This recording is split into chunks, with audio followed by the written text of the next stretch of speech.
Raya and the Last Dragon. Walt Disney Animation Studios released their 59th film, directed by Don Hall and Carlos Lopez Estrada. The film stars a voice cast of Kelly Marie Tran, Awkwafina, Isaac Wang, Jermaine Chan, Daniel Day Kim, and Benedict Wong. The beginning is packed full of exposition and narration to get us familiar with this fantasy world. We meet Raya, aged maybe 7 or 8, from the Heart Nation. She is training to be the protector of the Dragon Gem from her father. The Dragon Gem holds this ability of the dragons who sacrifice their lives to protect the humans from turning into stone by the Drunes. This power behind the Dragon Gem is sought after by each nation, wanting it for protection and to prosper in their own nation.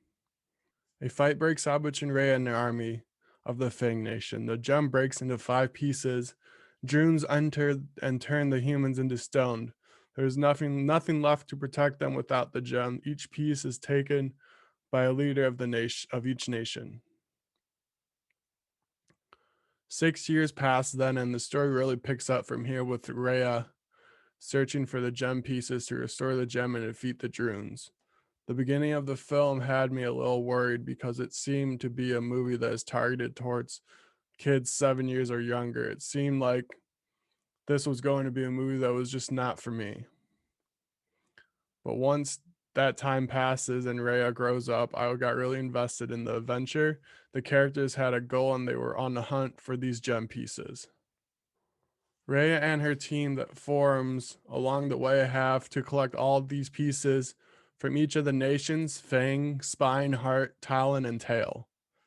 The movie had an Indiana Jones adventure vibe to it with a lot of Asian influences and their culture interweaved into it.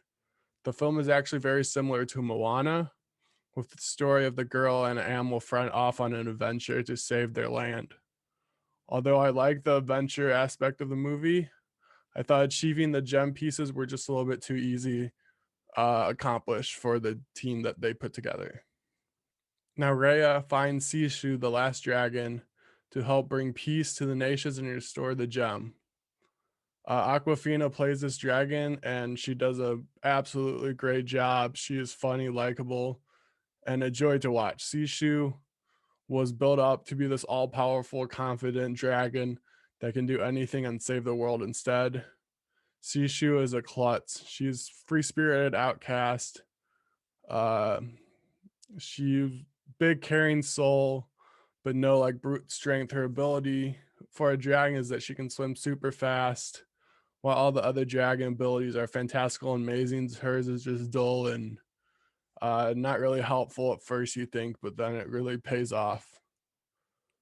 Sishu has to grow up throughout the movie and show Rhea how to trust people. Shishu's true strength is her willingness to trust. Along the journey, Sishu does start to gain more abilities as the team collects the gem pieces.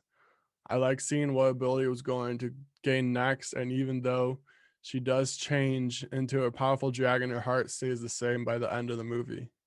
One thing I'll say is that Sishu has the ability to change into a human form, and her hair is incredibly animated, very well designed, great color choices, and it made the hair pop and really stand out.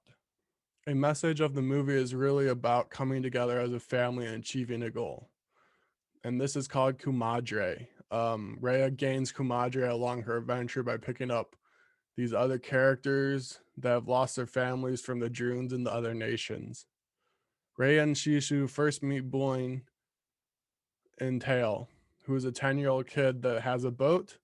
Then a baby named Noi joins the team, and Talon with their 3 monkey friends. A giant completes this team named Tong from Spine. Each of these characters are very likable and bring ability to the team to help achieve the goal.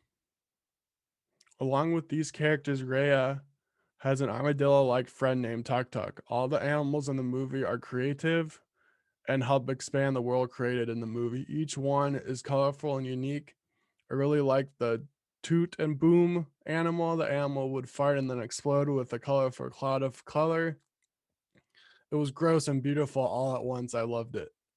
The world the movie created gave more life to the adventure Raya was going on, giving us a chance to explore the world along with her. On Raya's adventure, Namari is trying to stop her. This leads to an incredible fight between the two characters. The fight at Spine was awesome. I thought the wrestling moves were used. In the fight, I saw Raya use a Hurricane Rana at one point, and Niarmi perform a West Coast pop on Raya. Namari's motivation for stopping Raya stemmed from jealousy, and you understood as a viewer why each character made the choice they made. I loved this. I loved how depth the character is and how much we believed in them. You believe every decision made by each character was true to their character and to who they were as a person, and for that, and they're just going for the betterment of the nation that they represent. Another message of the movie is about trust and learning to care for other people before yourself. This is an important message to teach kids, and I thought the movie did an excellent job of showing this message. This movie was a great joy to watch with different animation styles interweaved throughout based on the story being told in the movie. It reminded me of The Emperor's New Groove using different animation throughout the movie when Yzma was explaining how to kill Cusco in that. There's a running joke in Raya though that pertains to jerky Raya makes that got me laughing at the right moment in the movie every time. Overall, I give Raya and the Last Dragon 4.5 out of 5 stars. I really enjoyed this movie, and you should check it out on Disney Plus. Check out another one of my reviews here and subscribe with my channel here too.